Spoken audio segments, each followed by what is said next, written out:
এবার নজর রাখবো দক্ষিণের দর্পণে।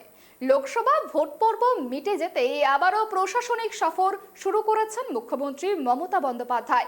সোমবার পূর্ব বর্ধমানে প্রশাসনিক সভা শেষে বাঁকুড়ায় বন্যা পরিস্থিতি খতিয়ে দেখতে যান মুখ্যমন্ত্রী। আবারও রাজ্যের বন্যা পরিস্থিতির জন্য ডিভিসিকে বিঁধলেন তিনি। একই সঙ্গে হাওড়া, হুগলি, বর্ধমান, বাঁকুড়া, মেদিনীপুর, বীরভূম সহ বৃষ্টিতে ক্ষতিগ্রস্ত সব জেলার কৃষকেরা শস্য বীমার টাকা পাবেন।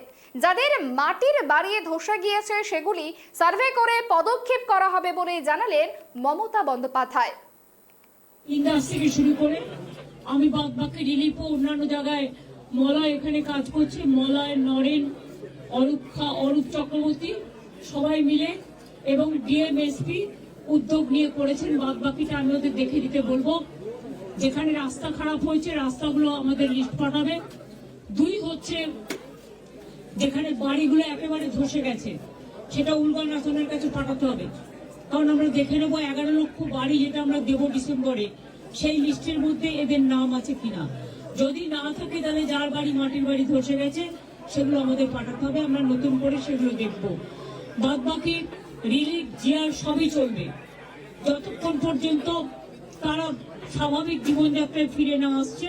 সরকারের দিক থেকে যেন কোনো ঔদাসীন্য না হয়, মানে কোনো অবহেলা না হয়। আমি বিশেষ করে এখনো আমার খারাপ লাগছে, আমি ব্যারেজটা দেখতে গিয়েছিলাম, আমি দুর্গাপুর ব্যারেজের কাছে দেখছি ডিভিসি জলের স্রোত এখনো বইছে। আরো কাকে কাকে ডোবাবে আমি জানি না। আবার 48 ঘন্টা আমি তো ঝড় জল মাথায় নিয়ে এসছি, আমি পুরো ভিজেও গেছি। এত ঝড় রাস্তায়, এত আকাশ অন্ধকার করে এসছে, আকাশের মুখ পুরো গম্ভীর, এবং এই 2-3 দিন আরো বৃষ্টি হবে। তার মধ্যেও যদি তারা তাদের জল আবার ছাড়ে তাহলে যে অঞ্চলগুলোতে জল নামতে শুরু করেছিল সেগুলো আবার বাড়তেও পারে। আমি সবাইকে বলবো বিপদ আসার আগে সরিয়ে নেওয়ার জন্য এবং ইমিডিয়েট রিলিফ সেন্টারগুলো খুঁজে রাখার জন্য, যাতে মানুষ বিপদে না পড়ে।